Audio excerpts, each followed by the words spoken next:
family, what's going on? It's Yvette Carnell coming to you as I do every Monday and Wednesday, 9 p.m. Eastern Standard Time for Breaking Brown Live, where we talk about the black politics of the day.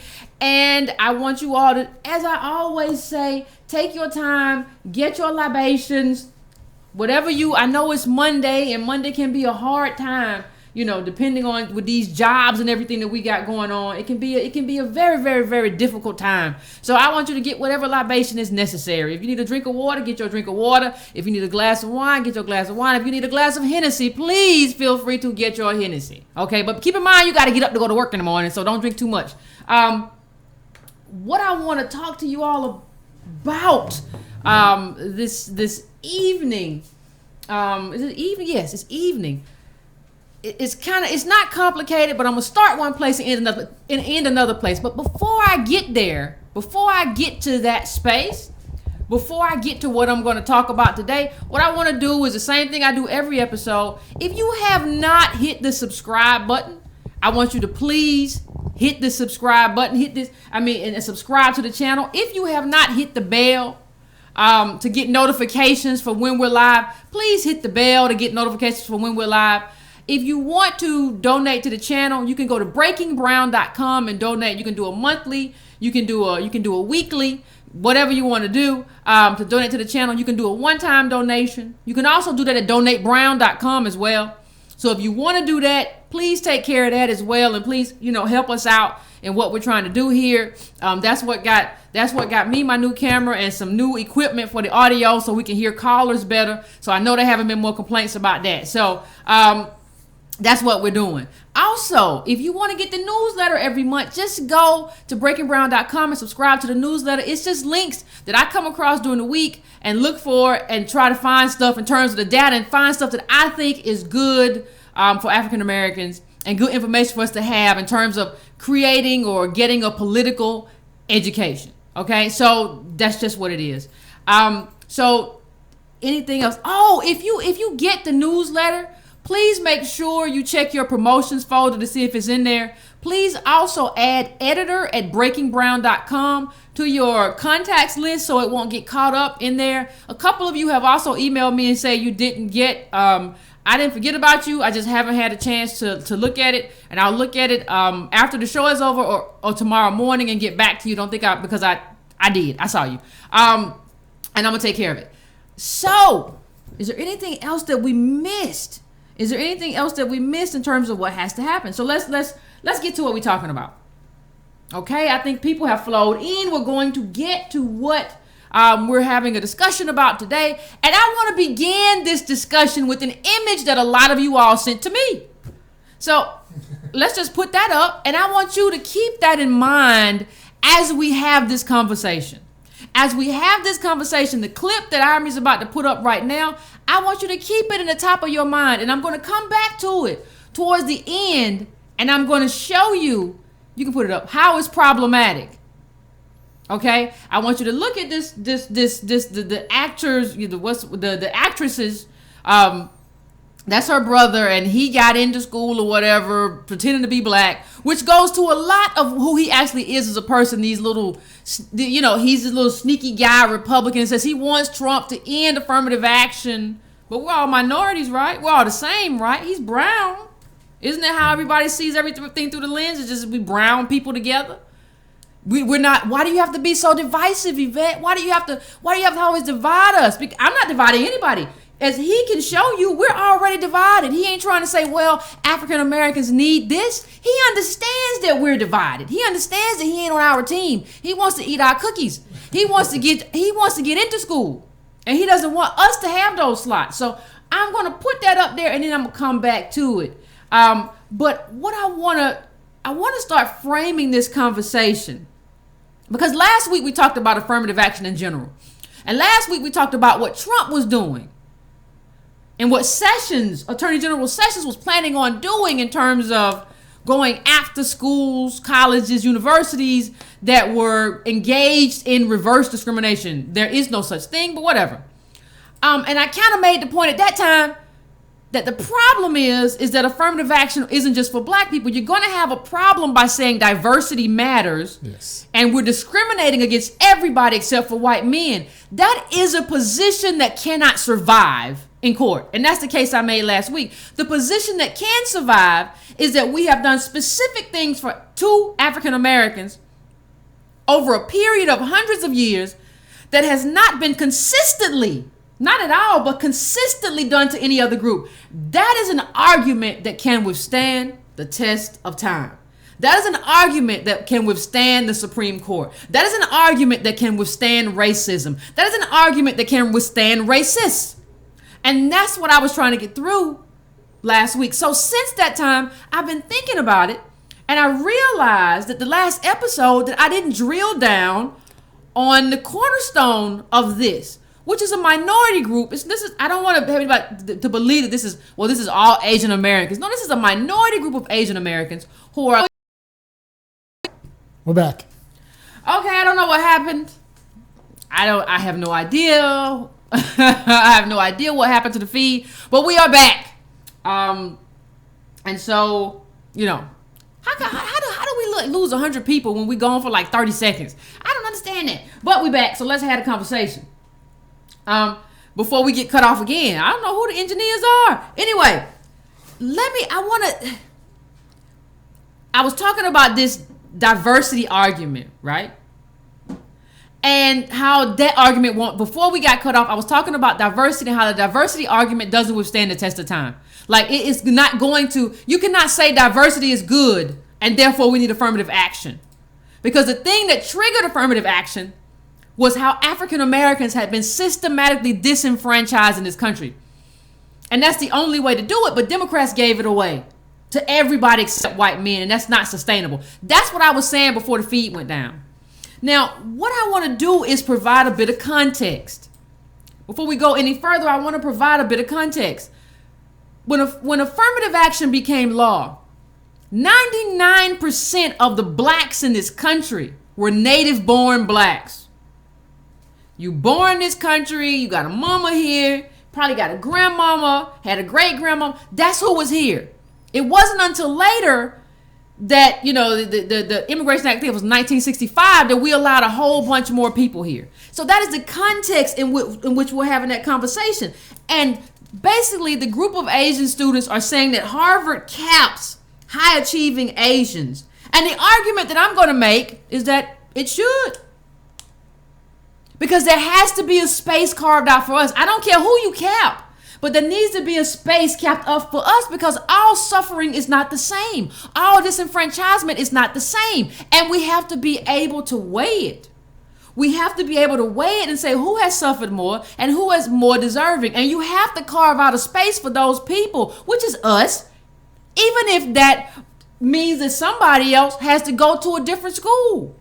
You have to be able to put us first. And I'm going to try to disabuse. I've seen this myth moved around in so many spaces that the Asians did it, why can't we? And they're minorities just like us. And understand that no minority group is the same. I don't care if we all fought for something, or at one point we all fought for something similar. There is no minority group which is the same as us, which means that throughout the history, not like you got it and you had bad times and you got marginalized at one point. No, what has been inflicted upon African Americans is unlike any other group. The only group that comes close is Native Americans. And that was just genocide. Genocide, that's not even like marginalization, we just gonna kill you off. But like when you start talking about groups, I want you to be able to weigh it and not see it as just African Americans, and we're all minorities and we all minorities got to be in it together. I want you to look at that clip that I showed at the beginning to help you understand that we're not all in it together. And so that's what we're going to take it from there. And you have to understand that white people in general, like the reason they know black people, even if they don't have black friends, is because of affirmative action. Affirmative action said you cannot keep discriminating against these people. You have to bring African Americans in. That's the context of how we're having this conversation. That's the small black middle class that we have. And it's not big because we know the middle black family has 1,700. But the people that you saw get into these companies and have these jobs, even at these factories, that is affirmative action. That is affirmative action. And what we saw by the way the law was written, even though it was triggered by us, it wasn't necessarily written specifically for us, and it wasn't weighted for us to have more weight in terms of what we got as opposed to what another minority group got. And what you find is that has disenfranchised us, and it has a place in this conversation that we're having about Asian Americans. Now, let me say something. I want to read this. Affirmative action was intended to compensate members of a deprived group for prior losses. Compensate members of a deprived group for prior losses. Where are you reading that from? That came, what's my go-to book, everybody? Oh. When Affirmative Action Was White. That's my go-to book. You have it right there? Have it right here. You got to get it. I have used this book like 5 times. It's one of the best. I've read a few books on like affirmative. This is one of the best. And it's readable. It's really readable. It's not anything. It's not written by Adolph Reed. I love Adolph. I mean, I love a lot of Adolph Reed stuff. But good God, talk about passing out from boredom. I mean, can you whatever? But this is what it is. That is to compensate us for past losses. So when you look at something that says it's intended to compensate us for past losses, you have to ask, who lost the most? You can't do this without asking who lost the most by asking who lost the most and answering that question. And if you ask and answer that question, it's going to be us. So the question you have to answer then is that if we lost the most, why aren't we getting the most in terms of redress? Why not? Well, we need the most too. We need the most because we lost the most. Yeah. We're just trying to get even. We're not asking, like, I'm not. I want to get even, but we don't gotta. You don't got to make me even immediately.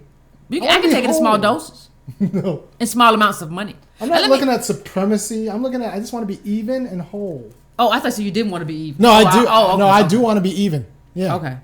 I mean, let me just read this. It says a law triggered by a nation's concern over centuries of racial injustice. They're talking about affirmative action when they say a law triggered by a nation's concern over centuries of racial injustice. That's us. That's us.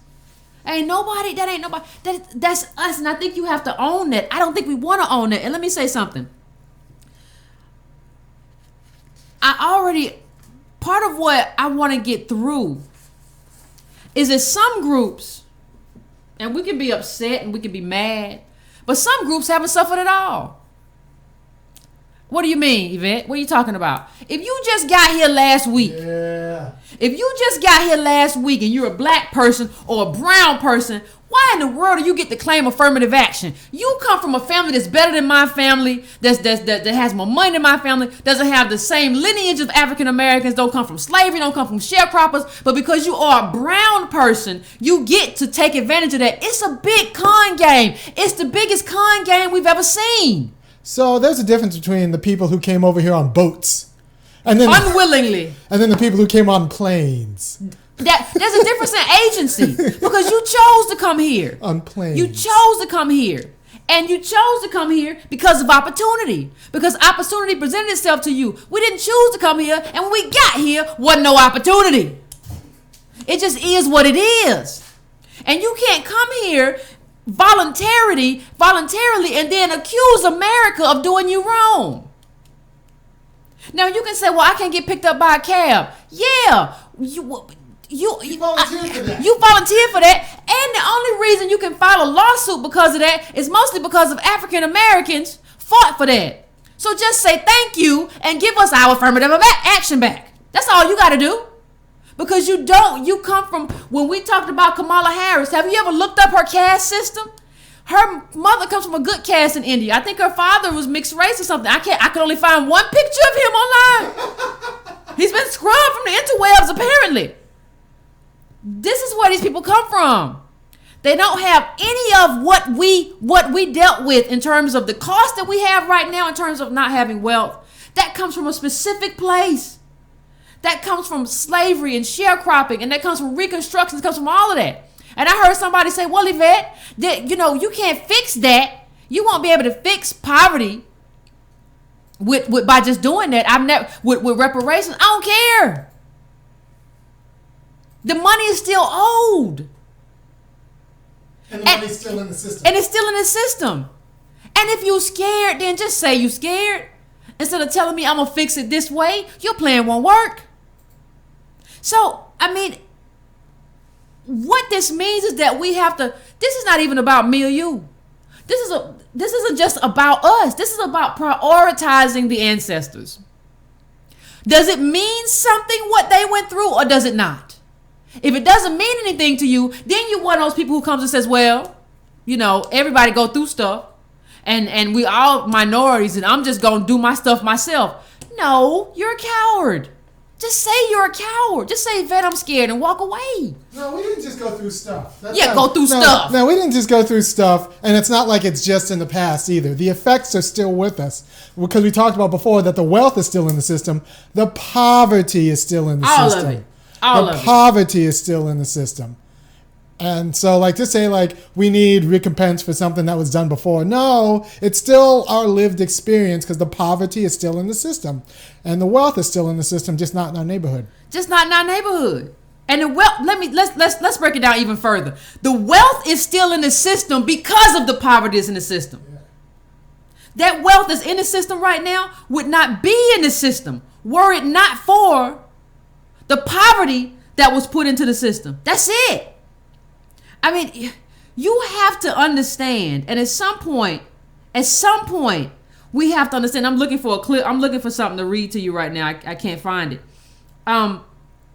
But you have to understand. It says in 1860. Listen to this now. In 1860, slaves as an asset were worth more than all of America's manufacturing, all of the railroads, all of the productive capacity of the United States put together, says Yale historian David W. Blight. Slaves were the single largest, by far, financial asset of property in the entire American economy. That's huge. We built this country. We were worth more than anything. This country is rich because of black people, and the people who made it rich have nothing. And they don't even want to give us college now. So don't come to me and tell me, well, Yvette, we were Jamaican and we were enslaved. Yvette, we were Haitians, we were enslaved. If you were Haitian, then you take it up with the French. But the truth is, you didn't build America, which is the richest country in the world. The people who built the country that's the richest country in the world should not be poor. We should be richer than everybody. And when people ask us, well, how'd you get so rich? Well, you know, my family, we come from slaves. And that slave money trickled down. How'd you get your money? What do you have? 2 million? Ha ha ha. That's a little Silicon Valley money. That's nothing. That's how we should be talking right now. We don't even realize what we contributed to this system. There would be no America without slavery. And I don't feel uncomfortable saying that. There would be no red, white, and blue without. That's why I carried the flag when I had the flag. People say, oh, Yvette cool, and she got the American flag. Because I built it. We built it. The community that I'm a part of built it. Why would I wear the flag? Why? Oh, just because these people are racist? They have always been. That's nothing new. You're not going to tell me the Tea Party wants their country back. Okay. I'm not going to give it to them. You're not going to take it from, you're not just going, and that's what African Americans are doing. They're basically saying the Tea Party wants, they can have this country. You can't have the richest country in the world that my ancestors built. I ain't crazy. Not without a fight. And so we get to this Asian American, African American conversation. And there are some things that we need to clear up, quite frankly. It is true that when Asian Americans came here, when you're talking like 100 years ago, they were laborers, right? And so you ask yourself, like, what happened? Why, you know, and conservatives tell this lie, and we have black people that buy into this lie too. Well, Asians aren't political and they made it, we can make it. Well, Asians aren't this and they have their own community, and Asians have their own economy, and blah, blah, blah. And that's why we believe. That's why we're ready to give away affirmative action to anybody.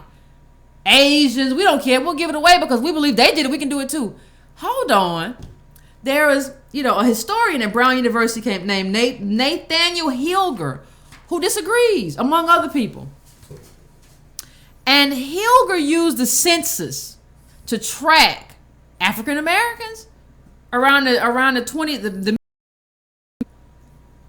name of the Hello. clip. Yeah, we're on. Hey. Yeah, no. The clip is hey everybody, the real reason the real secret to Asian American success was not education. Find that clip. Okay. And just screenshot it. Hey everybody, I don't know what's going on tonight. I really don't. I don't know whether somebody's on or I don't know what's going on. I don't know why we keep falling out tonight. I never seen it like this before. So I don't know what to do. Anyway, I was telling you all about Nathaniel Hilger, who basically, there's an article if you want to check it out. The name of the article is, it's about Asian Americans. And it's about how education didn't really pave the way for them. It was something else. And you ask, what was it, Yvette? I don't understand what it was. And research shows that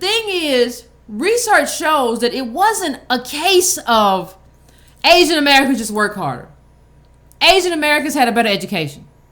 Asian Americans did X, Y, and Z. It was a case of America became less racist toward Asians. You can succeed if America decides to become less racist towards you. And I want to look at this article and I want to tell you something about what it said. If the stream stays up long enough for me to have this conversation, I want to sit here and tell you some of what it said. It says the widespread assumption is that Asian Americans came to the United States very disadvantaged and they wound up advantaged through extraordinary investments in their children's education. But that's not really what happened. Hilger recently used census records to trace the fortunes of whites, blacks, and Asians who were born in California during the early to mid 20th century. He found that educational gains had little to do with how Asian Americans managed to close the gap with whites by the 1970s. Instead, his research suggests that society simply became less racist toward Asians. Okay? If white people like you more and they're the dominant culture, then yeah, you have an advantage.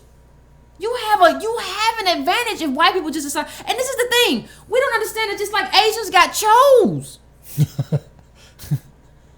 That's not something they did. You got chose. Even before, we're gonna talk about highly educated immigrants too. Right. Because we have to make a distinction between the ones who came here after 1965 and the ones who came here before. Yes, it says, at the time of 1940 census, Hilger found California-born Asian men earned less than California-born black men. By the 1970 census, they were earning about the same as white men. And by the 1980s, the native-born Asian men were out-earning white men. That never happened to us. And it never happened to us not because we were lazy or not because we didn't do the right thing. They just got chose. They just got chose. This is what it is. And there's a great, if you go to NPR, if you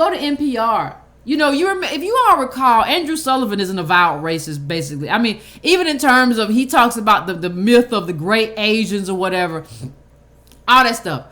But there's something very interesting even about what he said. And this is an NPR article. I don't even want a chance putting up a clip right now. But it says, Sullivan is right that Asians have faced various forms of discrimination, but never the systemic dehumanization that black people have faced during slavery and continue to face today. Let me say this again.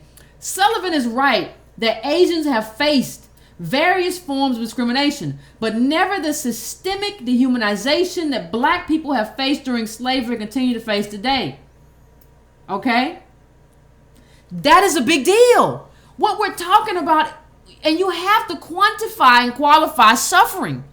What they're basically telling us is that nobody has suffered and been dehumanized like African Americans. Certainly not Asians.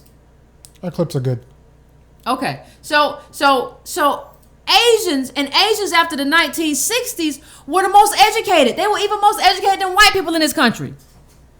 You have to talk. You cannot talk about Asians before talking about who is allowed to come in here through immigration policy as an Asian.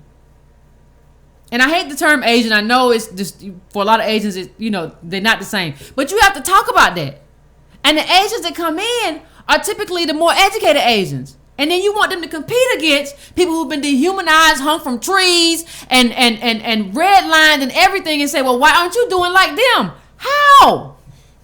And then a few of y'all want to get together with conservatives and take my affirmative action when you really shouldn't get it to begin with. If you can show me that you were a victim, that you can trace your lineage back 2 or 3, 4 generations in this country, and that maybe you were some of the Japanese who were actually interned, okay, then we can have a conversation. If you cannot show me those things. They got paid, though. Yeah, they got reparations. We didn't. You got reparations. I ain't got nothing. And you want to go and be in line with conservatives and tell me that I shouldn't get it? I got a solution for everything. If affirmative action was just for African Americans, we wouldn't have no fight. We wouldn't have no problem.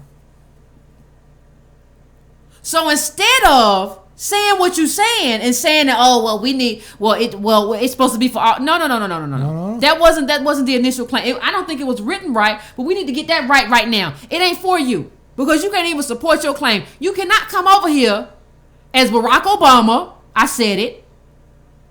You cannot come over here as Kamala Harris. I said it, and be able to say I should get affirmative action. You do not have the history for it. I got a question. So if a woman gets a transgender an operation or go through the procedure, can they apply for minority contracts? A man who then becomes a woman? I have no idea. I have no idea, but I bet you now I bet you now, but I don't see how. No, I bet you now the National Organization of Women will be like, oh no, it wasn't meant for you. Yeah, like it wasn't meant for you. Like that's a voluntary procedure. Yeah. You're gonna stay the way you was. I'm not. Do what you like. I'm not criticizing nobody. But that's not. This was meant for us. How do you make yourself a part of a disenfranchised group? And women ain't even disenfranchised. White women especially ain't even disenfranchised like black people. You make yourself a white woman and then want to go get extra stuff. I don't know what's going on with them. But let me before they start sending me hate mail. I just don't know. I mean, when you look at that, you put that clip up a second ago, didn't you? Which one? The one with the chart about that one. Did you put that one up? I'll put it up. Oh, let's see if we crash. No, okay. We're good. Okay, I want y'all to look at that. I just don't say nothing to me. Don't say nothing to me. Just take a look at it for 1 second, please. Just take a look at that chart. And this is when you look at, and the wonderful thing about this chart, it goes for a long time. Like there's a span in this chart. And I want you to look at whites, blacks, and Asians. We didn't get chose. And there's a very good reason why Asian Americans got chose. They needed them to get chose as having values to prove that black people didn't have values. They needed them to get chose as succeeding to prove that we were pathological. Something was pathologically wrong with us and we couldn't get chose. They needed Asian Americans to show that there was something wrong with African Americans. And I mean, there's nothing, I don't know how else to say it. And it says, this is from the Washington Post. It says, Asians used to get paid like blacks. And this is Hilger again. Hilger said, but between 1940 and 1970, they started to get paid like whites. Nothing that they did, nothing happened. They used to get paid like blacks, and they started to get paid like whites. The question you should be asking yourself is who was paying them? So white people who paid them decided we're going to pay them, the owners, the owner class, we're going to pay them like us. But we're not going to do that for black people. And we're not going to give black people even the tools to get in. All right? That has nothing to do with anything that we did right or wrong. So what I'm saying, if you're a member of this little Asian American class that's about to get in league with conservatives, you about to get yourself in a world of trouble. Because I'm more than happy to fight this fight because you shouldn't be there anyway. I want you to tell me how long you've been in this country. Where you from? Where your people from? You can't just come over here, first generation, and be like, well, I get the same thing African Americans got. How? This is written wrong. This should be for us, or we should get it like 95%, and then somebody else gets 10. We get the slots first. You're not on the same level as me. And that's the thing. Black people don't want to say to other people. We don't want to tell other people you're not on my level in terms of suffering. Because we don't want to think about our ancestors suffering and what they went through. We have a problem doing that. We're embarrassed. We're all people of color. We're all people of color. That's just pigmentation. It ain't got nothing to do with history. It's got nothing to do with lineage. It ain't got nothing to do with nothing. Just being people of color has nothing to do with nothing. So wait a minute. So when people say that, so you're the same as a Pakistani, Iranian, whatever, just as long as they got pigment, they've been in the sun, it's all right. That's how you get that dude who I brought up at the beginning of the show. That's how you get him. And let's talk about something else. Let's just have a real quick conversation about having a homeland and the disadvantages of having a homeland. Around 1882, there was something called the Chinese Exclusion Act. The Chinese Exclusion Act. Remember that, people. Keep that in mind as I'm going forward. Now, it's the Magnuson Act. Magnuson Act was signed in 1943 to remedy the Chinese Exclusion Act. Why? Why, Yvette, would they sign that? It was amid worries that an exclusion would hurt the allyship that America had with China as we were fighting the Japanese. So because the Chinese had a homeland and we want a relationship with their home country, we signed another act to allow in Chinese because we wanted to maintain a relationship because we need Chinese for what we were trying to do in terms of fighting the Japanese. This was in 1943. That's the value of having a homeland. Your homeland can bring pressure to bear for what you need to happen in this country. But African Americans don't have a homeland. And we don't understand that we don't have a homeland. Stop telling me you're going back to Africa. Africa got over 50 countries, a bunch of different tribes. You ain't never going back. You ain't going to never be there. You are American, whether you like it or not. You got brought here. Some of you got kidnapped. Some people got sold. Okay, you never going back. That's not, most of you are. Don't tell me like it's some people in Ghana. I got it. But majority of African Americans are in this country. And we're going to live in this country. And we're going to die in this country. And our ancestors died in this country. That's just the way it is. I don't care if you don't like it. That's your own personal problem. Don't bring it to me. So this is where we are. We don't have a homeland. We were torn away from everything and sold and kicked out. I don't have no affinity for nobody. Right? I'm here with other African Americans. Your homeland's Georgia. Yes. And the people outside of Georgia who migrated and whatever, who were my ancestors around here. Yeah. That's my homeland. I don't get to claim. I don't get to claim China. I don't get to claim Japan. You remember the Indian man who got messed up by the police, paralyzed or something? The Indian prime minister was upset. And so he is getting his due now because there's a country. We don't have a country, so we need more than other people because we don't have a homeland to call on. You don't understand. You don't need the same. You need more, much more. We need more, much more than everybody else because we don't have the same advantages as other people, but we don't see that. And so all of this is a problem. And when you look at it, when you read that article that I talked about, it's very good because there was a lot of propaganda. When you talk about the propaganda, that's also another aspect of it. There was propaganda about the Asians. And said when they wanted the Asians, when they started bringing the Asians back in, they said these are good law-abiding people. That's the opposite of what people are being told about blacks. These men, their men are rapists and their women are lazy and they steal.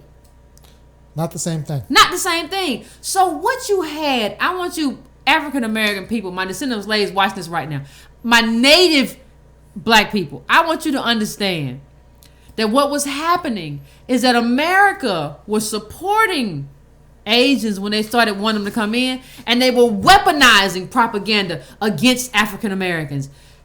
Anti-black propaganda was being you can go read Ida B. Wells, and read what she was saying about this black men being accused of rape and all of. This is what was happening, and this all plays into who we are today. So we have no homeland. We were victimized the most, but you want me to compete with an Asian who just got here last week? With a college degree. With a college degree. Who comes from people with college degrees. You should be competing against white people. That should be a special place for African Americans, and you should compete against white people. That's how this should go. And there's nothing, I don't have anything to, what else can I say about it? You have the strongest government in the world on your side.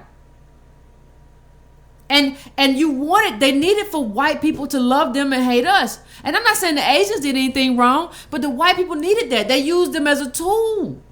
And that's kind of where we still are. They needed Asians to be able to show, like Andrew Sullivan. He needs to show Asians is better so that he can justify treating black people like garbage. That's just how it goes. You need to say Asians have certain values just so you can show that we don't possess them. You're just a tool for anti-blackness. There's a writer named Frank Chin.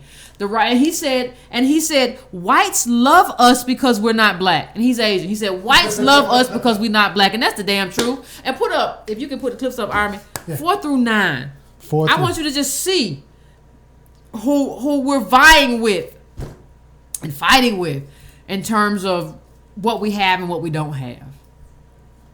Just look at it. I mean, it's a few charts. Just put them up there, and I want you to see these charts because I try not to just tell you BS. There's a lot of people online just tell you bullshit. I try not to do that. I try to give you data to kind of substantiate what I'm saying, and this is all from Pew. This is from Pew. So just check it out and look. I want you to see all of it. This is whites more likely than blacks to have a college degree, but I mean, look at Asians. Look at the little Asian line. It's way ahead of whites. And notice how it starts in 1988. Well, I think, was it Antonio who said that if you look at Chinese immigrants past 65, like half of them come here with a college degree. Yeah, they do. Like that. The ones from China, the ones we talk about, the ones who excel, they're mostly Chinese. Oh. And if you're coming on a plane to get here. Yeah. Come on, man. Let me talk to the poor Chinese people. That's my people. Because you ain't back in China. Yeah. Because I think he said like 2% of China has college degrees, but 50% of Chinese immigrants do. So we're competing against that that. And tell me why you shouldn't be discriminated against in favor of me. Like, make an argument to me why you shouldn't be discriminated against in favor of me and my people. You should. You should. Why people decide they want to be good to you? You should pay a little bit of a tariff. Yeah. You should. You came here. You can always leave if you want to. I ain't got nowhere to go. I don't got no people nowhere. And if it goes south, you go back. Yes. If it goes south, you can be like, whoo, America really popped off. I'm going back to Shanghai, yeah. Yeah, I'm going back to Shanghai. Ain't no Shanghai for me. I ain't got no home. And then African Americans love to say, well, I'm going to go. You ain't even, like, listen. When you go to Africa, the first thing, I don't care what country you go to, they going to know that you're not African. We mixed up with white. That's the one thing that defines us. We mixed up with all kind of white, Native American, whatever. That's who we are. We are not, listen, own it. You are American. I like to call myself African American to signify that I'm a descendant of a slave. And so that's what it is. Because when people see me, they think, oh, she all mixed up anyway. I like to just show myself, just like, no, I am all mixed up, but this is who I am. Because in America, this is not a place where we had just mulattoes who were running things. We had the one-drop rule. And so I got the same stuff going on that you got. I got 2 black parents, and then that's the same stuff going on. I don't know why this lie, but that's another story. But yeah, it is what it is. So I need us to understand what it is. And we're not understanding what it is. We think we all in it together, and everybody else knows what it is. I mean, put them all up. I mean, look at that black unemployment rate is double that of white. Not because of anything we did. Look at Asians all the way down at the bottom of the little line, the little green line. Look at them. You ain't never seen that. They doing better than white people. Well, no, because it's like 50%. If the fact that 50% of Chinese immigrants come here with college degrees, they come here ready to work. Like they're ready to fight. But don't fight me. Don't fight me. Don't fight me. You need to fight white people. Our cultural institutions were like Jewish terrorized. People. Our cultural institutions were terrorized and burnt down. So like we're getting the best of the best. Yeah. So, and we're like been hobbled. And somebody just wrote like we have too many fools, but we don't tell our fools they fools. Like that's part of the problem. Like we need to tell you like you're an idiot. Like don't talk to me no more. No, it's not just that. Our fools there has to be repercussions for being a fool. Our fools are made by propaganda, though. Yeah, like there's an entire industry to keep black people foolish. And some of them listen to propaganda. And and then you gotta be able to tell people to their face, like, no, you just stupid. And I understand why you stupid. I used to be stupid, but you gotta just tell them, like, we don't have any consequence. Let's name some names. Clear Channel with the Breakfast Club is not trying to put up. They're trying to put up foolish Negroes. Yeah. Yeah. And doing a very good job. They're doing a very good job. They got a job. We're gonna promote some foolish people. and put a lot of money behind it, and a lot of people are going to listen to the Breakfast Club, and they're going to become foolish because of it. Yeah. It's a strategy. It's a strategy. It's a strategy. It's a strategy. I mean, you know, like, I'm not saying, I understand that. Like we should have an anti-defamation league that takes them down, takes down the Breakfast Club. But I'm just saying. Yeah. And be like, what are you doing every day? What are you doing? Every day. What are you doing every for black day. people? You stupid son of a. Every day. Every day. But we don't. So we have these people. And people be like, well, it's just a radio show. But it's like the most popular radio show. Yeah, propaganda We don't matters. have like 99 other radio shows that are not like that. And that are like intelligent shows. We just have people like, well, I was thinking, and I used to, and what about, I don't care. And then talk about lots of it doesn't matter. I don't care what Usher doing. I think it's problematic if he did that and gave somebody the herpes or something. But that's not the most problematic thing in our community. Right. So I don't want to talk about that. I have priorities. And we let these people get away with not prioritizing because we don't want to prioritize. We want to laugh about that. You ain't got time to laugh about that. That's not your business. You got time. We can talk about it's wrong.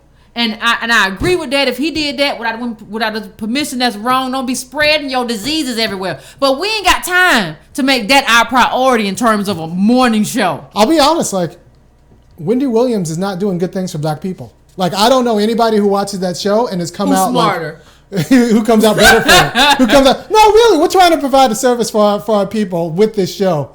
And, like, I need other black people in the media to be doing their part. Yeah, I mean, I remember Roland Martin went in on her one time, and I the only thing I remember about Wendy Williams is that she stayed on the line and kept Whitney Houston on the line when Whitney Houston was obviously high, and like I could never forgive her for that. Like you could tell that woman was high. She did it for ratings. Yeah, you could tell that. I could tell she was high. I could tell Whitney was high. Like, get her off the phone and go find some business, go find some real work. But the money will support her because the money's not supporting.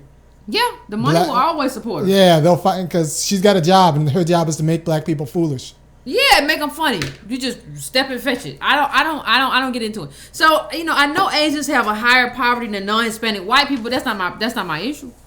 I mean, a minority of Asians being used by conservative. We got affirmative action, but we don't have any scale.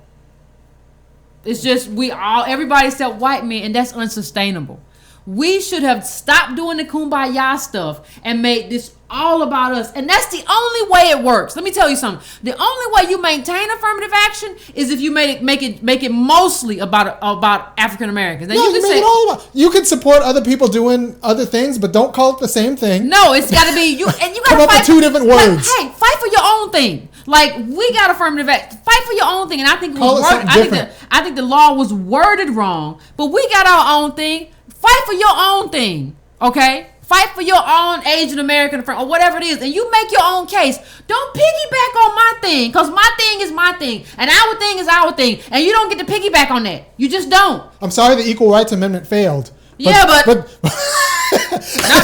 not my problem. Doesn't mean you just come and take our stuff. Yeah, but the Democrats have allowed that, and nobody will hold Democrats accountable for saying we're going to give this stuff to you too as long as you vote for us, and we'll protect it. No, all that stuff needs to go away. For white women, needs to go away. Fight for your own stuff. If you have a justice claim, you should fight for your justice claim. You should not put your justice claim and piggyback your justice claim on the justice claim of African Americans. And that has happened for too long, and affirmative action is about to go away because we have allowed these people to piggyback, and we have had people like John Lewis, and I don't care what you did, I'll call you out right now, who are allowing everybody to piggyback on our justice claim.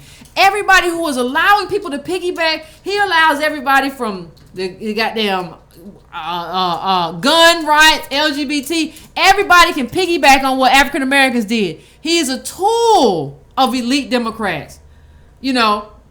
Don't you do it. Don't you do it. You a little curious what I've been trying to experiment on a night when we've already been kicked off for like 2-3 times. We will think about that on Wednesday, Army. Okay. We are not doing that tonight. We're gonna get kicked off again. So I just want to say that in terms of Asian Americans and African Americans, and like we should be the priority of everybody. Like you don't get to say, well, this and put up that first. Is it gonna kick us off again? Don't put up. It's gonna kick us off. No. I think we're good. Okay. what's the little dude's name? I mean, there's no difference between what's that guy's name? Which clip are you looking for? Ming. Scroll up. You remember with the woman who you must have did something with the clip. Don't worry about it. There's no difference. You know the Mindy's woman. brother, yeah. Yes. There's no difference between her and Kamala. And these people don't have our best interests at heart. And we have our own best interests at heart. And so we have to kind of... Sometimes we get confused. Yeah, we get confused, but we got to start being on top of it. We got to start being on top of our game. And there's no other way... I said VJ. There's no other way to say it. And so, I mean, this is the culmination of what you get. This is what you get... Wait. What's up? I'm trying to point the right way. Yeah. This is what you get... When it becomes about minorities. when it becomes about he's a dark person. Or he has melanin. Like, this is what you get. You think that he's your brother, but I'm not your sister. Because I'm light-skinned, but he's darker. You think no, this is about lineage. And as soon as you understand it's about lineage and nothing else, then the better off we'll be. It's about history. It's about our history in this country. This dude who's doing this is garbage. And he is a threat. And he is an enemy. And he's not made any better. This whole thing he did was about taking stuff from us. Getting stuff from African Americans and giving it back to him and his friends. And that doesn't do anything for us as a community. So I want to, I have to get to something else. We have another topic, the Army, I feel very strongly about that we're going to talk about. And I think clip number 10 is that clip, Army. There was a vote. How many people been to Mississippi? Let me see a show of hands. People been to Mississippi. I refuse to go to Mississippi. I'll go, but I'm just saying I don't want to. And no offense to anybody in Mississippi, because I've just read a lot of stuff about Mississippi. And there's a Nissan plant in Mississippi, and they had a vote. They had a vote not long ago to whether or not to have a union at the Nissan plant, and it was a 2-1 vote, wasn't it, Army, against having that Nissan be unionized, that Nissan plant be unionized. And Army and I wanted to talk a little bit about that and what that means. Right. And so let me just give people a little bit of background. They voted down the union, and we're talking about a few thousand workers. This is 14 years. Yeah, a few thousand workers. Yeah. This is over 14 years. 14 years they've been trying to get this vote. Like, they've been trying for this vote for a long time. It was United Auto Workers, and they did a lot of good stuff. But they didn't win. They didn't win that fight. And I want to say I got something to say about it, but I want to say something about it. We don't need to talk about black employees. A lot of people say the only way to be successful in black is to own your own. You need to be your own business. No, that's not how America works. There's nothing wrong with being an employee. Nothing wrong with my mom was a nurse. Nurses union is huge. She retired very well. My uncle, probably the most successful person in my family, was a parole officer, union job out in California. He retired very well in California. There's nothing wrong with being an employee. The problem is being an employee without any back. The problem is because there are a lot of white employees who do very well. We have the biggest employers in Georgia are like Aflac and Emory University with 40,000 employees. Those are a lot of jobs. Jobs are good things. Both your parents work jobs. They work jobs. There's nothing wrong with working a job. With jobs you can get health care, you can get a vacation. If you work a good job, you can do very well for yourself. Let's not stigmatize job. The problem is black people are shunted to bad jobs and then said, well, if you don't like your bad job, you should just start your own. No, that's not the logic of the market, because big companies grow bigger by getting employees. So there are always going to be more employees than employers. So the way to redress that power imbalance is to form a union. Yeah. Collective. And that way the bosses maybe doesn't get as much, but all of the employees get a good job and get a pension and can retire. There's nothing wrong with being an employee. So don't let employment be stigmatized. Don't let having a job be stigmatized. just because we get shunted to bad jobs and then we get bullied out of unionizing for those bad jobs to become better jobs. I mean, a sanitation worker. That's what got Martin Luther King. He was working. Yeah, the sanitation. He was going to go do that. He was going to go say, like, look, you need your trash picked up. There's nothing wrong with like paying people to pick up your trash. Now we're going to pay these sanitation workers right. Yep. And that's where our fight should be. Yeah, that's how you catch a bullet. You start trying to get workers their money. Yeah, like that's when bullets start flying. We got to start trying to get workers their money. Yeah, we got to stop pretending that black people aren't going to be workers. Well, and like most white people are workers. Yeah, but they get good jobs but it's just like no, what you want to change? You don't want to just everybody be their own boss or everybody have a side hustle. What you want to change is the arrangement between yourself and capital, or maybe at some point we can have a co-op and we can own the business. It's not about the fact that you shouldn't be a worker. It's like, what conditions are you working under? What are you earning as a worker? What kind of benefits do you have as a worker? Do you feel secure as a worker? Do you have a voice as a worker? Like, that's the important stuff. Being a worker isn't being a slave. It's not the same. White people know that. That's why they're like in the middle management or just being a regular worker at a unionized company is not the same as being a slave.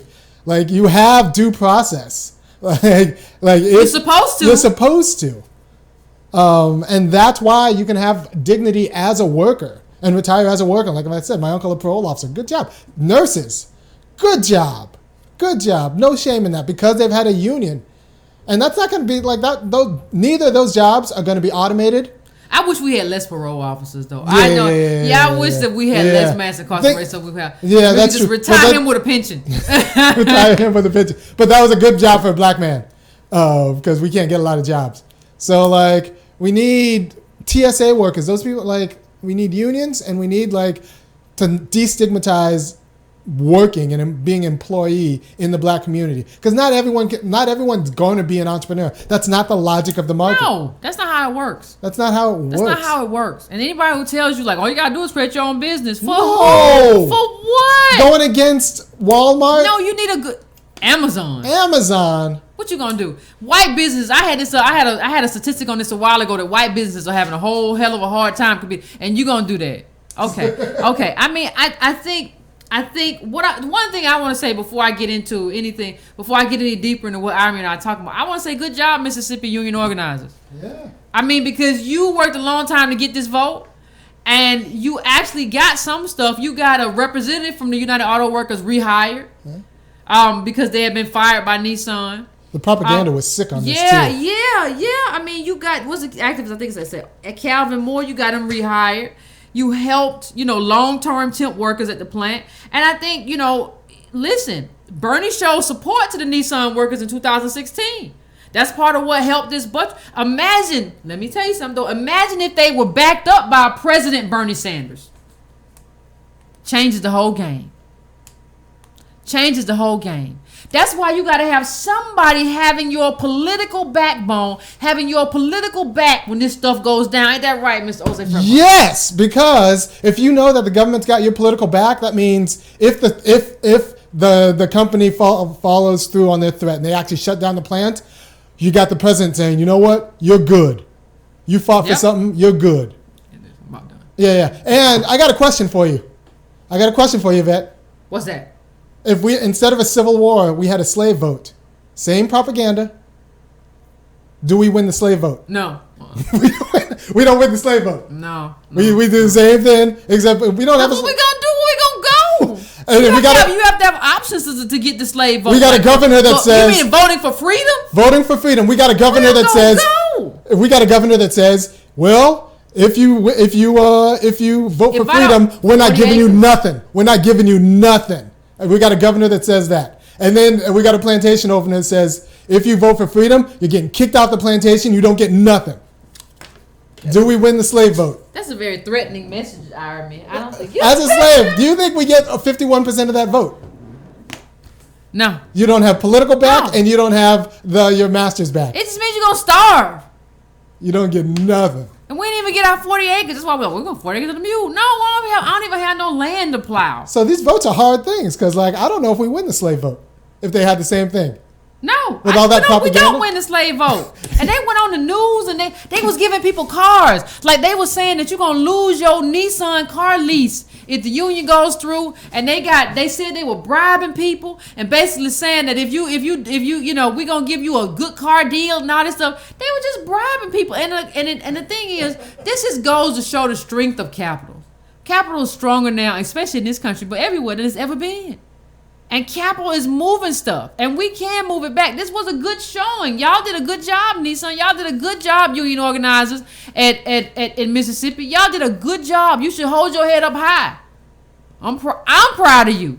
But this just goes to show the strength of capital and what we're up against. People don't want to see. People think to themselves, well, what if they just take the plant from Mississippi to Mexico? You need somebody to be like, if you go to Mexico, if you take this Nissan plant to Mexico, it's going to be closed down because we're going to do everything to just screw you over. Yeah, Nissan's done in America. Yep. That's what you want your policy. Everybody buying Toyota. What? Who owns Toyota?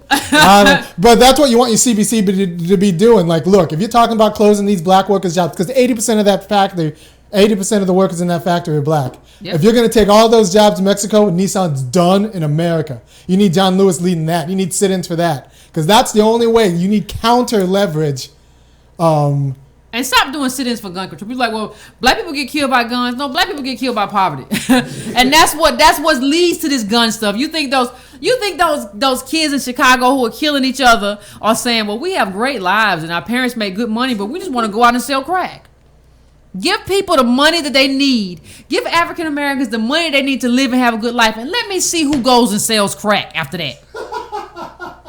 If you have enough money in your account to do what you need to do, to take care of yourself and eat how you need to eat, live how you need to live, I want to see who's still selling drugs. And then we can talk about pathology in the black community. Only then.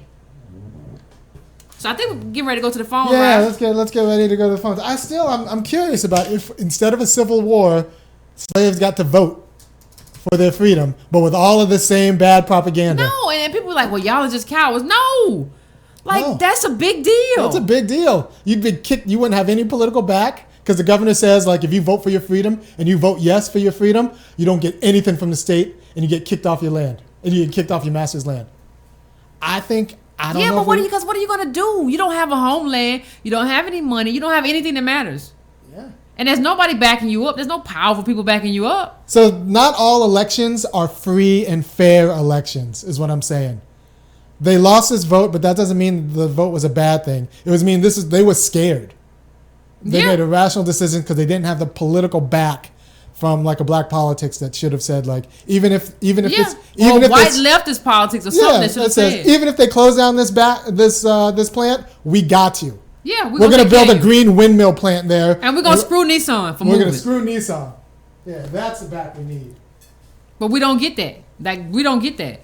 And so that's what we don't. And political education, like these people get on TV and say anything, like run any kind of ad, have people on and say any kind of thing. They'll say whatever they need to say. And so part of the problem or part of what needs to happen is that we understand that political education has to be a thing that happens all the time. Somebody told me I should show that Fred Hampton video at the end of every show.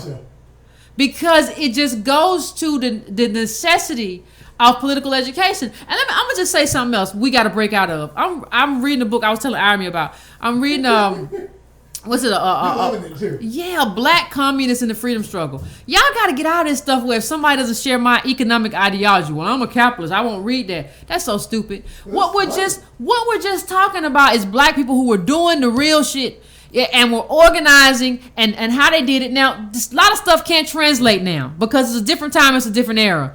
But you get to understand who they were, why they were that way, and you get to understand political education and how they educated masses of people. Like, that's some stuff that you get to understand. This is about, I think it's Harry Haywood. So we have to get to a point where all of this stuff, we just want information. I don't care if you want to read about black capitalists. I don't care if you want to read about whoever you want to read about, or socialists or communists. We got to just start reading about black people and start reading about what they did. Yeah, who made moves and how they made those moves. You got to stop getting out of this stuff because let me tell you something. I'm going to tell you a secret. There's a history, a much longer and richer history of black radicalism in this country than black capitalism. There's a much long. People go around and say, "Well, I'm gonna be like the Black Panthers. They gave away food, and I'm a black capitalist." No, they were socialists. The Black Panthers were socialists. Y'all don't like to talk about that. People love to love on the Black Panthers and talk about that they were socialists. And whether or not you like socialism or not, you should at least understand it and understand the history of it in our community, and not act like it ain't true. Not act like it ain't real. Not act like that's not who the Panthers was. Revolutionary socialism. So that's some stuff you should like. Don't get caught up. Like, come on. When these mainstream people tell you something, it's probably false. Like, you can't just accept the Panthers on one hand and then be like, but I don't want to know anything about socialism. I'm not telling you to be I'm not telling you to be anything. I'm never gonna tell you to be anything.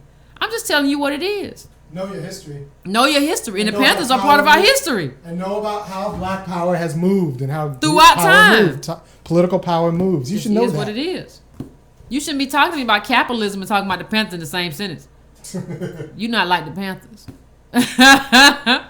That's not what the breakfast program was about. It wasn't about making money off little kids. It wasn't about capitalism. It wasn't about profits. It wasn't about just how much money can we make off this little black boy and girl. It was about like we in this together. It was about collectivism. I don't know how black people plan on surviving. Like, I don't know how we plan on surviving as a group if we can't be collective. I don't know. I might as well go off and just throw the dirt over myself. If y'all think we're gonna just go off, if y'all think we just gonna go out there and we just gonna compete against Jeff Bezos of Amazon, I don't know. And anybody who tells you that, just know that they one brick short of a building. That's all. So, you ready, Aaron? Hello? Hello? Hello? Yes, hi. Yes, hello? Like, he not here. Yeah, hi. My name is Linda. Hello? Yes. Linda. Yes. Yes, do you hear me? I can hear you. Okay, I just wanted to give you guys props for your show. I've been really put on to, your broadcast on YouTube probably the past couple of months, and I've just been watching your videos, and so I really appreciate the fact that you're stressing political education, especially amongst African Americans, because I think it's so important, and it's something that I don't think we realize that in order for real change to happen, there has to be actual policies in place and not just a lot of propaganda and people, of course, being upset about the things that are happening in our country, but not understanding really what can be done in order to promote change. And I really appreciate, your comments on affirmative action, particularly how Asian Americans, are now, I guess, so opposed to it in perceiving it as discriminatory, but at the same time, they've also benefited from it as well. And so I'm just really curious as to, what are some of your suggestions around, like, how can, as Black Americans, like, how can we kind of band together and really try to, have government acknowledge that there really does need to be an affirmative action that is just solely for Black Americans, and, the importance of it really shouldn't be something being lumped in with Asian Americans because they've surpassed African Americans in this country.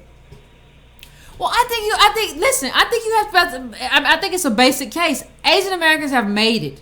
There's another article in there that shows it like they're surpassing, and there is a wealth gap in terms of Asian Americans too. Right. But they still have classes, and they're surpassing white Americans. Once you've made it, in terms of you have your class structure that's similar to whites, why would you need to? Why would you need to be included in African Americans? Why would you need to compete with that? Why do you need to compete with the poorest of poor people when you are better than African Americans? I mean, and white Americans in terms of wealth. Why do you need to compete with the poorest of people, which is African Americans? Why do you need our slot? You have made it. If your kid can't go where we go, and there's a slot for African American, and we take your slot, go somewhere else. Just find another school. There are other schools that will accept you. Just go somewhere else. Fill out at least 10 applications. And you'll find somewhere to go, because ain't a lot of us excel to that point anyway because of what we're going through. So I think I think what has to happen, when we speak out, we have to start not being afraid to do advocacy in favor of our group. And when you talk about it, that's what's happening. When you see Black people at town halls, when you see us at all these different places, what happens a lot of time is that we're afraid to speak out in favor of us, but nobody else is.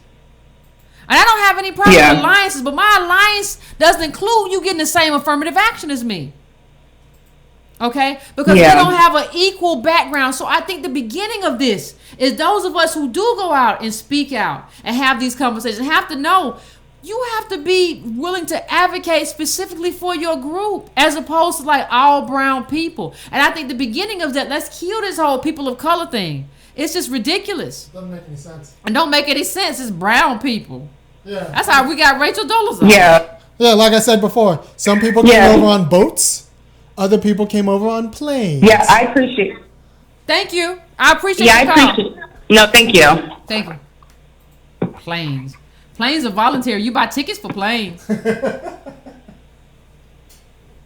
trying to tell you. I'm just trying to tell you. Tickets. You decided to come over here.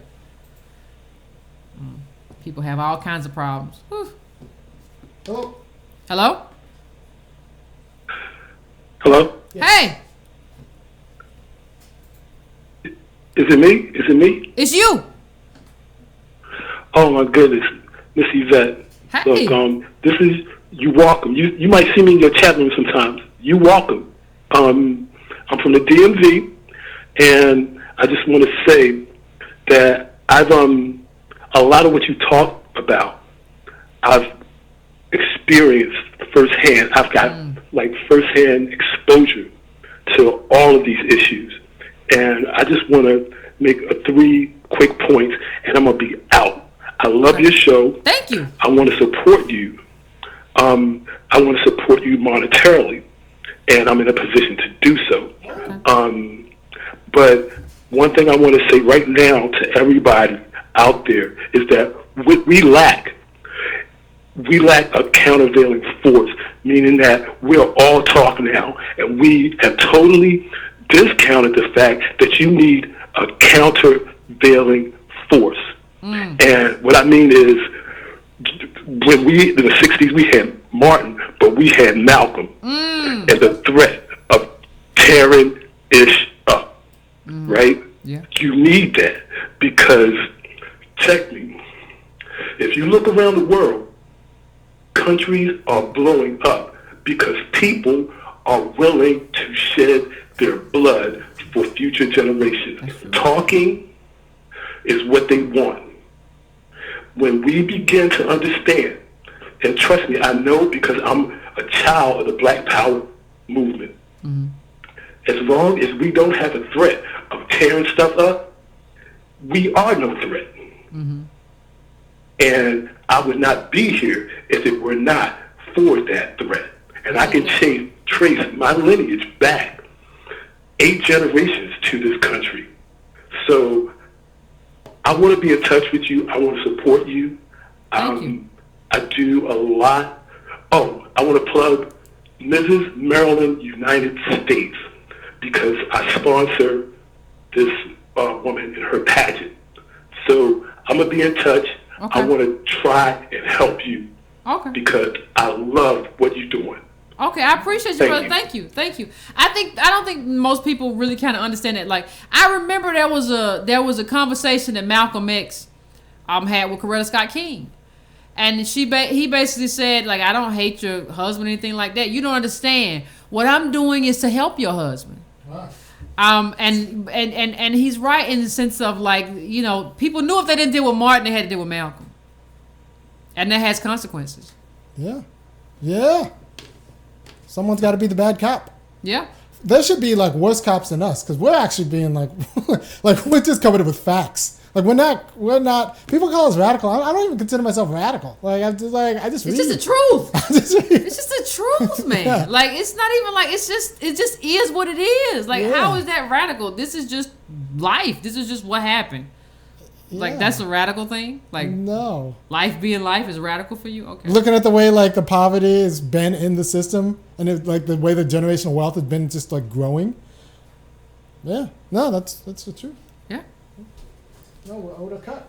A big cut. A really big cut. Now, Yvette, let's be honest. You want a lot of the cake.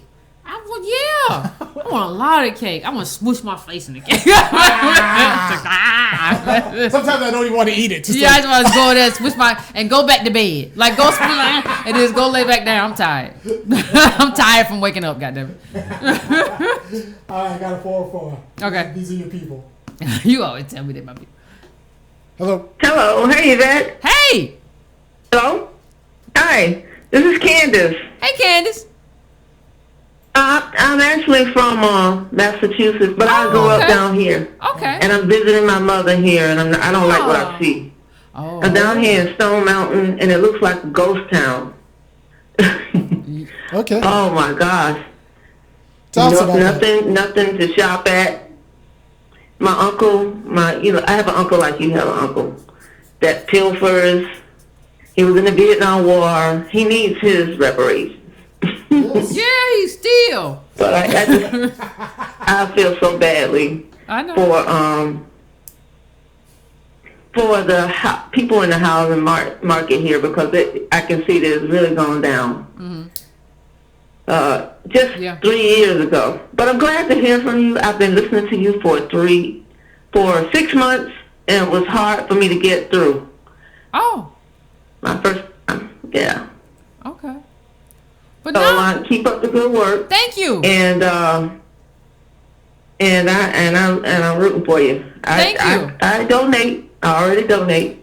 Thank you. Even I appreciate have 3 kids in college that are going to have to take them through the loan. If I get $5 out of somebody with 3 kids in college, I am grateful. Thank you so much. I appreciate you. Yeah. And they did the cheap route. They in community college 2 years, and then they did whatever else. Yeah. Whoever gave them the most money, which was UMass. That's fine. Which where we from. So. Yeah, that's fine. Keep up the good work. Thank you. I appreciate it. And she's right. Like when you go down south, when you go down like to it's just like strip malls and stuff. It's not no real shopping. Like, well, Atlanta's the no, it ain't. Like, we ain't got a lot of stuff that we need to have. And people in poor communities or middle class communities, like a Church's Chicken ain't nothing to be writing home about. Like we have like these little strip mall spaces. No, my mom's in Stone Mountain. Yeah. And, she did the thing, how we do. We move from one neighborhood to the next, trying to be with the white people or whatever. And then they move out further. But, hey, it's just what happened. Now the white people that are here don't want to be here. Yeah. So that's just the way it is. That's the way it goes. Yeah, it's unfortunate. But good hearing you. Yeah. I'll talk to you later. Let you talk to somebody else. Thank you. I appreciate you calling in. Yeah, people. I think people who don't live in Atlanta. I think people who don't live in Atlanta have a different feeling of what Atlanta is. It's really not all that. Yeah, people say, well, I thought this is where the black money was. Really? You thought it was black money? That's what I was told. The fact that you thought there was black money at all. I'm from California, yeah. No. I thought I heard Atlanta. That's where the black money is. A little bit of black money exists in California. You go find Dr. Dre or somebody out there. You ain't going to find it here. No, I thought this is where the black money. You in Atlanta, you find black perpetrators. A lot of black perpetrators. Well, because land is cheaper out here. They finna come up next week. I done been to social events. Yeah, I got this plan. All right. Yeah. Okay. Can you get out my way so I get a drink? You finna come up. Okay. Something. There's a lot of that here.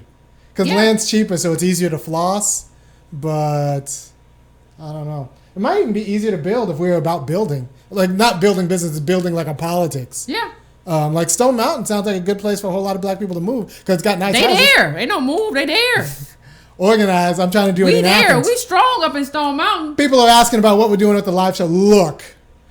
I'm trying to make some moves on this live show. I'm talking to a group that can give us some money next week. I'll know then if I'm only going once with this white group. If they're jerking us around, I'm going to come back to our people and say, look, we're going to need $10K to put up a live show. So let me try to do this with this group. And if they come right with the money, we're going to have a live show in a few weeks. And if they don't, you're going to hear more about it from me, and it's going to be something else. Somebody said that. Who said that they finna make some popcorn? This vegan stuff is killing them. Vegan. Yeah, you can have no butter on your popcorn. But if anyone asks, I'm talking about a live studio show in the middle of Black Athens. Yeah, I just told y'all about that. Yeah, live studio with a live audience. We take questions from the audience. We take questions from the callers, and it's just Breaking Brown with studio audience where we do black politics live in the community. For the people. For the people. We're going to get out in them streets. Let's not get beat up. Okay. We'll have a bouncer, and we're going to need a little bit of extra money for food. We're going to need a little, I'll be honest. Yeah, we got to be out there for the people. Yeah, we got to get a little bit of extra money for the food, so it's going to be like the budget's going to go up a little bit. See, that's the thing. Yeah, there is vegan butter. It's like coconut butter. But yeah, there is the thing. The thing about it is there is I don't know. You have to be out with the people at a certain point. Yeah. You just have to be talking, and we can talk specifics about what's going on with you right here. not just some kind of theoretical thing, but just like what's going on with you right here in this community. Yeah. So. Keep going. Yep.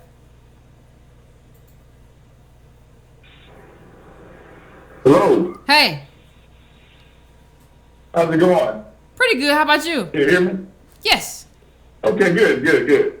I actually posted. I'm playing in Ohio, and I just heard you speak about Atlanta, and I actually grew up in Memphis.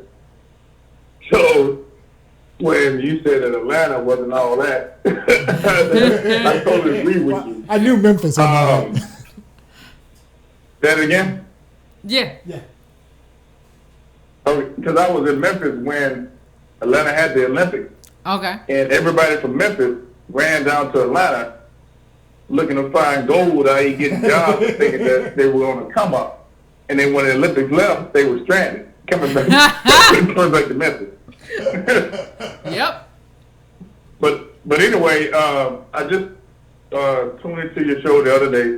I posted a story about the Arizona Democrat starting a gun protocol in Arizona, and someone posted your affirmative action video on that post. So that's why I tuned into your show last night. And I liked it. So this is my second night listening to it. Oh, okay. Good. Tell your friend.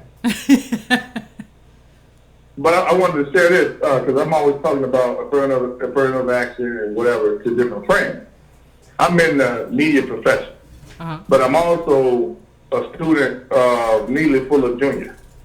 Okay. And breaking down words. Okay. Where, for example, I just wanted to share this for you in regards to affirmative action.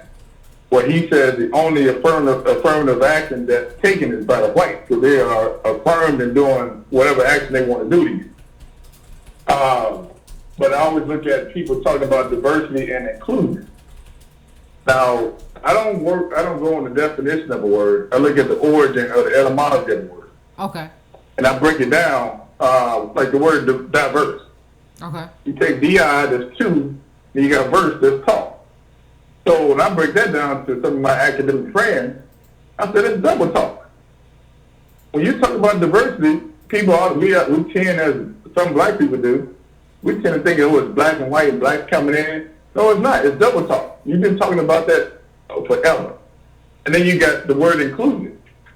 People thinking, we being included, we being brought together. No, if you go look at the etymology of a word, that word means the shutting up or confinement. It means locking you up. So I got a lot of friends who are major in academia. Yeah, I want to be a professional in diversity and inclusion, not even knowing what the word is. Yeah. All right. Yeah, I agree with you. Thank you for calling in, caller. I agree with you. You got to get down in deep of it. What's wrong with y'all every time somebody give money, y'all start talking about it? Like, well, that one guy who gave $300 was like, I hit the wrong button. He gave $300. Somebody's like, drinks on Yvette. I didn't never say I was gonna buy you no drinks. But if I was out, drinks would be on me if the person intentionally gave one. And I appreciate it. Thank you. I do appreciate it. It goes. I do appreciate it. But yeah, we did have one dutiful listener give $300 a few weeks ago. Somebody said, "Good Lord, that's a lot of money." Listen, why y'all gotta act like that all the time? No, it's not that. Like, for white people, money, that's just what they pay for dinner. Thank you, though. Neely Fuller Jr., my favorite Neely Fuller Jr. quote is actually like, until you understand white supremacy, how it works, then everything else you understand, you understand, will only confuse you. And I think that's actually true. Until you understand the moves and the powers of white supremacy, everything else you think you understand. Thank you, bro. Thank you for the money. Y'all some client. Y'all better leave my people alone who give them. No, we need the money because we're actually trying to get this studio, a live studio audience. So we need equipment, and I want to set up a whole another studio. Yeah, Army wants to do a lot of stuff with a lot of cords and cameras. Yes, a whole nother studio in the middle of like public housing out in Black Athens, and we're gonna do it, and we're gonna get folding chairs. And like I said, I also want, to feed the people when they come. Yeah, I agree. Like, we need pizza or something like that. I don't like taking from anybody. So, like, the thing is, if you come out and take your time to come see me and Iron Man and we talk about this stuff, I think the least I can do is feed you. Live studio out here. Yeah, if you're going to come here and spend an hour and a half or 2 hours of your time, especially when you consider the walk, if you walked up or the commute, the least I can do is provide you some food. Like, that's just the way my mind works. The least I can do is give you something to eat. So that's what I intend to. That's what Iron and I were talking about too. Just intend to, like, we have your food. We got you some stuff to eat here, and we're gonna talk politics. But we're gonna this it's a community. We're gonna do our thing. We're gonna snack on some good food, and we're gonna do what you laughing at, Iron? So people want to hold a little bit of our money. Say what? This cat who's like, hey, man, now that you got that $200, you mind if I hold $10 for a little bit? Let me hold 10. I know you got it. I just saw him give it. Let me hold 10. I just need a pack of cigarettes and some Doritos.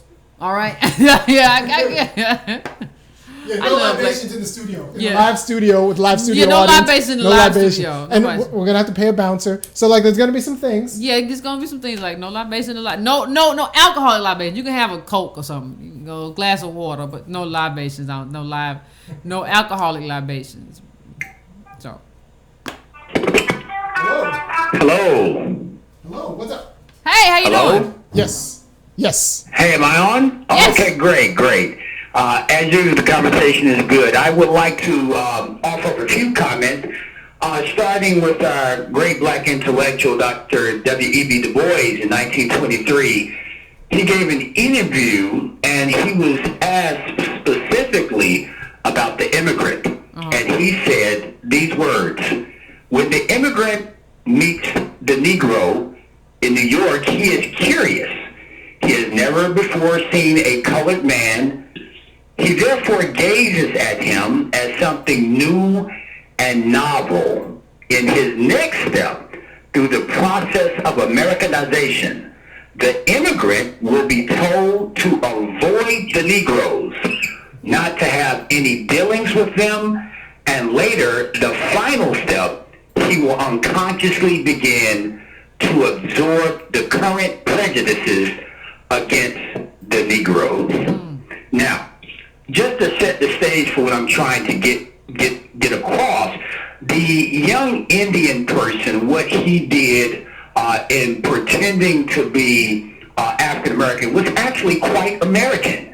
What Kamala Harris is doing in appropriating blackness, of course, it is quite American. And Nikki Haley, that's quite American. And of course, Barack Obama, that is quite American. And to understand what I mean, it is quintessentially American to step on black people. There's nothing more American than stepping on black people to get ahead. Yep. Yes. Taking us. We were in this country as property, meaning a thing to be to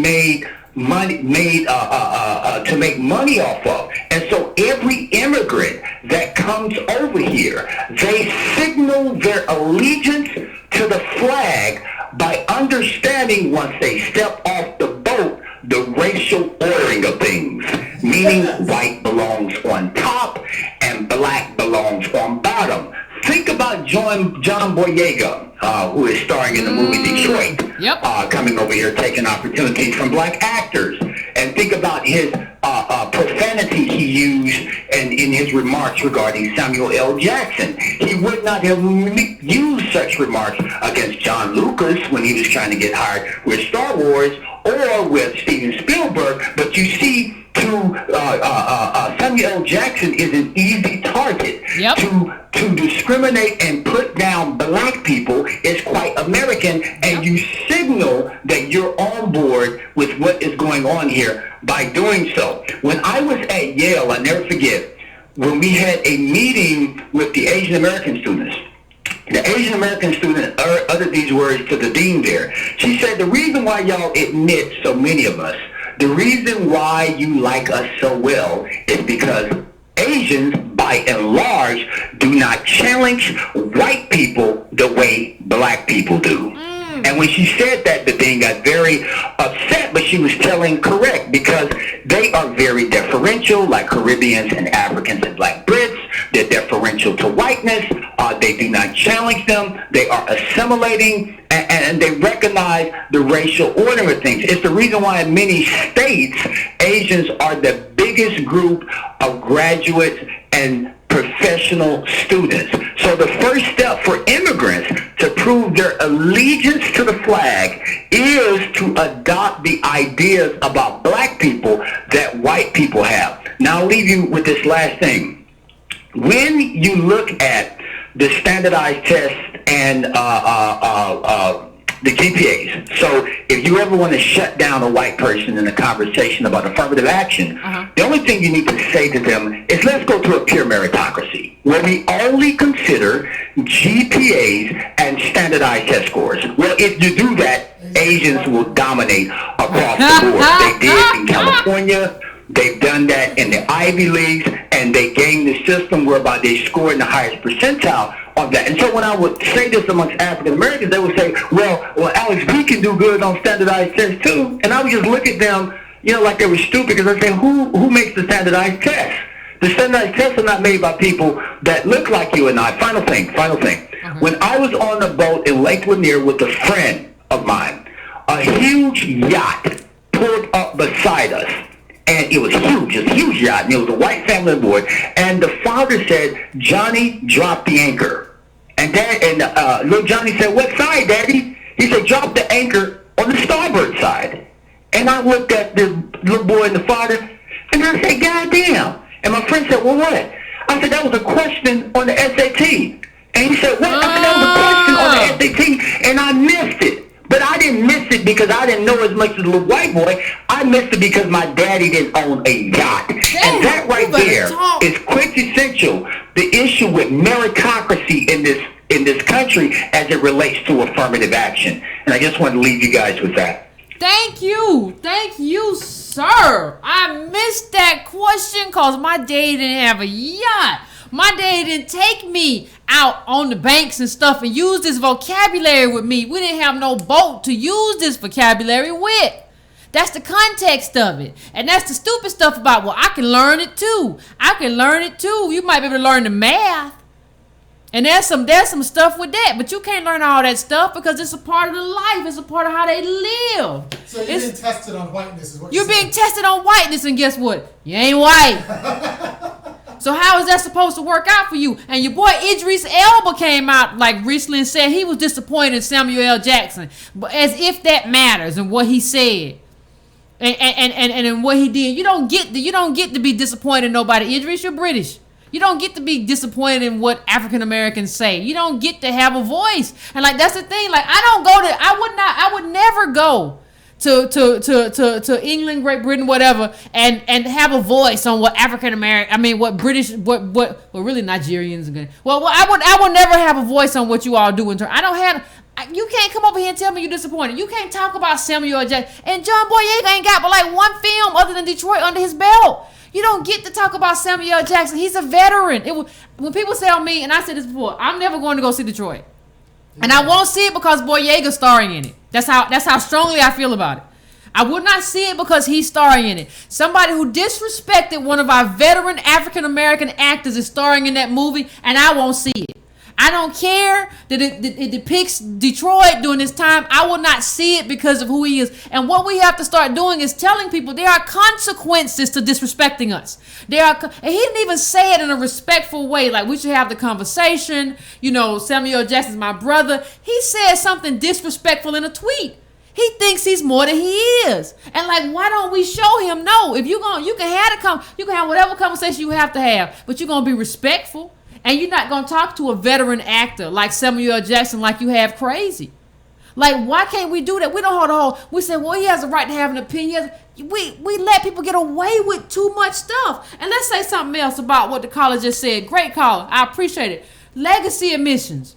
If you say it's just pure meritocracy, that means you don't have legacy admission anymore, which means Donald Trump's son-in-law Kushner doesn't get into Harvard. Nobody's going to touch legacy admissions. Nobody, no. Because actually, if you get legacy admissions, white guys don't. White guys haven't been in the game with Asian immigrants or white women for decades.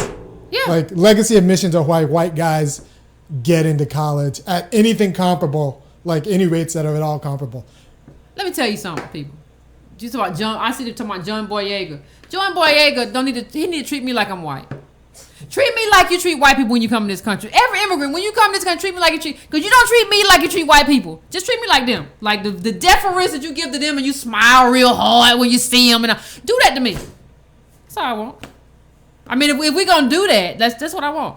Like, don't come. Well, who's Samuel Jackson? Like he is. I was disappointed. Don't nobody kill Idris.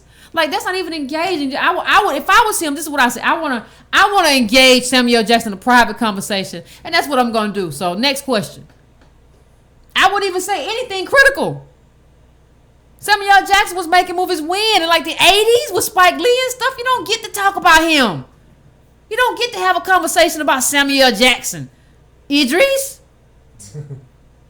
He gets to be in The Wire, though. Yeah, you get to be in The Wire and a whole lot of other stuff, which was about black life. Yeah. Okay? Got that paycheck. You got that pay, and nobody said anything. And now Samuel Jackson is making a good point. And if you disagree, you still don't get to go to white media and oust and try to. You don't get to say anything. Just be quiet. You can't be quiet, John Boyega. You can't be quiet, Idris Elba. You don't have to talk all the time. You can't take this up behind closed doors. You have an issue. You don't get to just do that. And not for me. I'm never seeing Detroit. I don't even want to see it when it's Netflix or whatever. I don't want to see it. I don't want to look at John Boyega. You going about your way. I don't want to see a movie with you in it. Just keep it moving. Let's take our last one. Right? Last one? Then I'm going to try to press the button. Yeah, at the last one, you can press the button. Hello? Yep. Hi. Hey! Can you guys hear me? Yeah, we can hear you. Okay, I just wanted to say I love you guys' show. I had called a couple of weeks ago, and you guys have changed the way my family operates. Mm-hmm. I wanted to see those two movies, too, with the two actors, and I won't go see them because of what happened with Idris Elba. Chase, turn that down. Turn that down. My son is... Chase, turn that down. I'm sorry, my son is excited because we're watching this all together. And I just wanted to say really quick. I just wanted to say really quick. One thing that you guys have taught me that I'm teaching my children is that it's okay to be an employee. My son is 17. He has a job at Trader Joe. He's gotten 2 raises. So he makes nice money at 17. And I'm teaching him that he can stay at this job and make something of himself. He can go to college too, and we're looking at that. Yeah. But it's okay to stay here because they're grooming him. We try to coddle our kids. Yes. And we don't really tell them the truth. Yes. So my daughter wants to be a singer. So I had her write a paper. I said, okay, well, tell me the difference between an independent label and, a regular label. So she had to write a paper, and I said, okay, well, which label would you rather be on? And then she told me. Next, I'm going to have her tell me some more of the ins and outs of the music industry because I want her to know that it's not all Beyonce, Rihanna. Yeah. I want her to know what she has to do to get in that and if she really wants that. Yeah. And as for my son, can I just do one thing? Yeah. Can he tell you hello? Cause he's hey, say hey, yeah. Hold on a second. Tell Miss Yvette hello, Chase. Hello. Hey, how you doing? I'm doing good. Okay. Do you get a Trader Joe's discount? Because I'm going to be in time. No. Hello. Hey, no, I was asking if I said we get a Trader Joe's discount. We love you guys in the house. We really do. And we appreciate all the work that you do. Thank you. I appreciate you. I appreciate that. No, ain't nothing wrong with working at Trader Joe's. I wish they get a discount though, because it's so expensive. I can't shop. I can only get a bag of nuts at Trader Joe's. That's all I get. Nothing wrong with watching this with your kids either. Yeah, there's nothing wrong with watching this with your kids. There's nothing wrong with working at Trader Joe's. They did something different. They used to give health care, and then Obamacare happened, and something different happened. But like they pay more than like yeah, you know what no, I mean? they do, There's and you wrong can. With that. I'm walking around stocking shelves. Well, ain't nothing wrong with that. Like that's a benefit to people.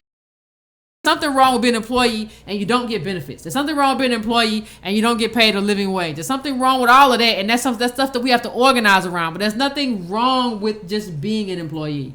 So, ain't that right, Iron? Oh yeah. No, Iron, you ready to push the button? Yeah. I've been trying to push the button all day.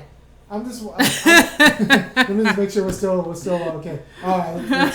Somebody said, yes, hit the share button, people. Share in your groups and stuff too. And then Iron's finna hit another button. All right, here you go. I ain't see nothing. I'm playing an ad. I don't see nothing It's though. supposed to be playing an ad. It says, based on a complex type, some of your viewers are seeing an ad. Keep on streaming. Oh, anyway, so many viewers. Oh, okay. We're playing an ad. How many? I don't know. If you're Somebody seeing an said, ad, say something. Oh, there it goes. Oh, look at that. Okay. All right. I see an ad. Now let me skip it. All right, we're back. All right, so now we know we can just hit an ad. Ivy was trying to figure out if he could show an ad during the show. He was very nervous. I was very nervous. Very nervous. He thought everything was gonna shut down. So there we. Some people saw it, some people didn't. Like it showed up for some people. Some people saw the ad and some people didn't. So it said for a certain number of viewers they was gonna see an ad. So that's what happened. That's the button that Ivy was trying to mash. Press, whatever. So we through with that. So I want to thank you all for a great show and a good time. And you can go to, like I said, y'all talking too fast. You can go to breakingbrown.com and make a donation one time or every month. And even if you make every month, you can always suspend that. I understand stuff happens and you can't, this is life. This is black life. I don't talk about black life for no reason. I understand stuff's happened. So you can suspend that, and if you have problems, but you can make a one-time donation as well. You can subscribe to the newsletter there as well. You go to donatebrown.com also and donate. You can go to subscribetobrown.com as well. But that's no cost. Subscribe to brown.com. I just want to get everybody's email in the same place. So if something happens with YouTube, I see a lot of people who are getting kicked off YouTube and stuff like that. So I just want to have there's a lot of people missing. So I just want to have all of your emails in one place, just in case you come here one day and I ain't here. So that's what I want to do, because we're very afraid. No, but thank you all. Yes. I appreciate it. I will see you on Wednesday, where we will have another conversation about black news, black politics, and the things that are important to our lives. So say goodbye, Army. All right, bye, people. I love you. Thanks for the calls tonight. Y'all were great. Great Tell your calls friends. I appreciate it. I appreciate that. Great people. Man, these are so good tonight. Boy, I love the calls in this show.